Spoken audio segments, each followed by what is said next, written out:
И всем привет, с вами Автомыш, и это вторая часть «Как различать АвтоВАЗ». Так что, если ты до сих пор не различаешь двенашку и десятку, тринашку и четырку, то это видео специально для тебя. Так что смотри, просвещайся, понимай, и всем говори, как ты прекрасно различаешь АвтоВАЗ. Там даже будет про приору, как отличить первую от второй, ну то есть рестайлинг и дорестайлинг. Поехали! С «Жигулями» у нас все, значит мы переходим именно к «Ладам». И первая у нас это восьмерка получается, ну, если по циферкам-то. Восьмерка. Сравним сразу восьмерку и девятку. В принципе, это уже совсем новый автомобиль. Потом вот на основе восьмерки лепили все вот эти четырки, пятнашки, десятки, приоры, вот это вот все. Долго мы на восьмерках, считай, ездили. Красивых просто. Хотя восьмерка тоже красивая. Но не суть. Разбираем. У девятки у нас 5 дверей, если уж так говорить. Ну, то есть крышка багажника у нас тоже считается, но по сути у нас 4 двери, а здесь у нас 2 двери. Самое явное отличие, потому что, ну, вообще сейчас с ладами будет вообще очень просто искать отличия. Там все дело в дверях да в попах. Вот. Это отличие у нас девятки от восьмерки. Потом у нас идут десятки. Десятки, 11 и 12. Чем у нас отличаются эти три автомобиля? Десятка, 11 и 12. Сравним десятку и 12. Десятка у нас седан, четырехдверная, а двенашка у нас хэтчбэк, пятидверная, считая багажник. Но была еще двенашка купе. Они отличаются с двенашкой тем, что у купе просто было 2 двери, ну, то есть 3. 11 это просто большая двенашка, десятка. Короче, просто кузов седан. В принципе, в этом и есть отличие. Но была такая редкая модель. Это... Ну, хотя она не редкая. Просто никто их не покупал особо. Короче, это десятка лонг. Вы ее можете понять, потому что она длинная. Ну, типа, вы ее сразу узнаете. Но не прям сильно она длинная, на сантиметров 10. Ну, плюс-минус. Самой отличительной чертой десятки лонг будет, это между дверями вставочка такая будет. Вы сразу поймете, что что-то не так. Она там не должна быть, там должна просто соединяться дверь, а там какая-то вставочка посередине.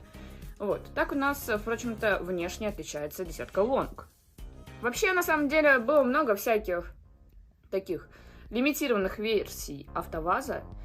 Но я все их разбирать не буду. Но если вам вдруг будет интересно узнать про десятку на отпрыском движке, приора 1.8, вот эти вот все чудовища АвтоВАЗа, ну, кстати, кто-то их даже хвалил, то пишите комментарии, мы обязательно разберем и эту тему тоже.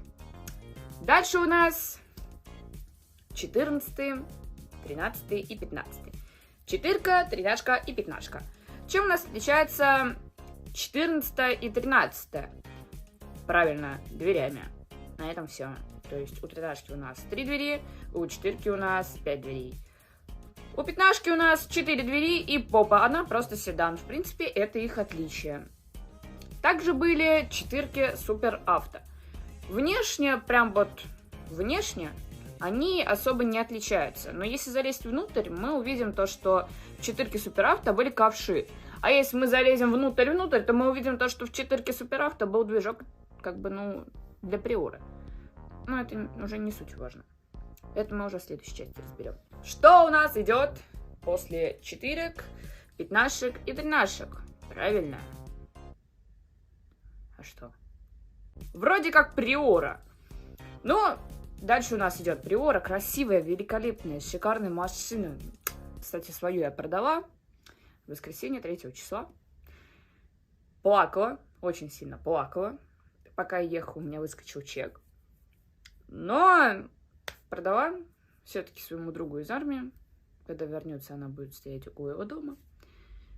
Так что я вроде как грущу, вроде как не грущу, но на майских ждите, будет влог о том, как мы поедем за Тибуроном, как мы выберем. И дальше будут видео про Тибурон. Ну, это такая вставочка, я сделаю это черно-белым, типа вставочка разговора. Вот. Приора. Приоры у нас были хэтчбэк, седан и купе. Вот. Впрочем-то, различия у нас, как обычно, очень простые. Седан с попой, хэтчбэк без попы, купе без дверей, еще 2 дополнительно. Дальше у нас идут Калины. Ну, что у нас можно сказать по Калинам? Калины были седан, Калины были хэтчбэк, Калины были... Нет, не были купе. Калины были седан и хэтчбэк. Отличались они тем, что, есть попа и нет попы. Также еще была Калина Спорт, но это чуть уже попозже. Отличалась она внешне тем, что у нее были красивые бампера и добавились яркие цвета, такие как ярко-желтый, ярко-красный. В принципе, все. Больше ничего не добавили. Да. В принципе, все. Так как мы основные модельки разобрали, вернемся на шаг назад к приорам. Приоры у нас были, как говорят умно, это рестайлинг, дорестайлинг, но в простонародье мы называем первая, полторашка и вторая. Чем они отличаются? Потому что многие часто это слышат, но не понимают, что это такое.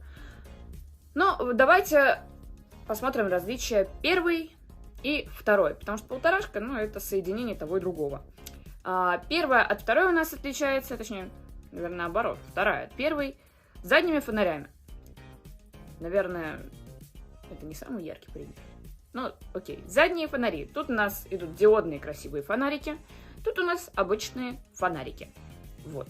Дальше у нас идут бампера. У первой они выглядят вот так вот, а у второй они выглядят покрасивше. Да. Залезаем немножечко внутрь. Там у нас отличаются приборка и руль. В принципе, передняя вся панель отличается. То есть на второй она выглядит вот так вот, уже поцивильнее, а на первой, вот так вот. Что такое полторашка? Полторашка — это приора, в которую кинули то, что, оставалось на заводе, как по-моему, потому что вы где-нибудь встречали одинаковую комплектацию приоры? У кого-то ГУР, у кого-то электроусилитель, у кого-то этого есть, у кого-то этого нет. Я такая, ладно.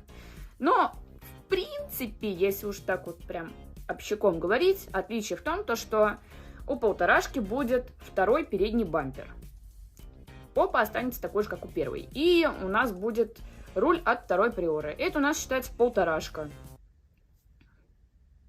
И еще на панельке значок чека, то есть вот на первой вот тут вот, а на второй, на полторашке вот тут вот, на второй тоже. То есть чек переместили. Впрочем-то, все различия, да. В принципе, это был такой прям общий обзор всего АвтоВАЗа. Дальше по Вестам, X-Ray я не пошла, потому что, это не тазы уже. Ладно, вот, не тазы-то. Короче, мы сейчас прошлись просто по тазам, потому что все остальное, оно уже выглядит вылизано и как-то не по-пацански. Вот, а тут простые АвтоВАЗы. Вот. Так что всем спасибо за просмотр, оставайтесь со мной, наблюдайте за моим движением вверх, не забывай нажимать вот это вот, там появилась ракетка, это в топ продвижения, чтобы мое видео увидело больше людей. Вы мне очень сильно поможете, если туда нажмете. Также не забываем смотреть все мои видео, написать комментарий, потому что комментарии появились, их можно писать, значит, можно вообще что хочешь написать, пишите. Всем пока, всех люблю, целую. Также можете написать следующую тему, которая вас интересует, в комментариях, потому что появились комментарии. Вот, пока.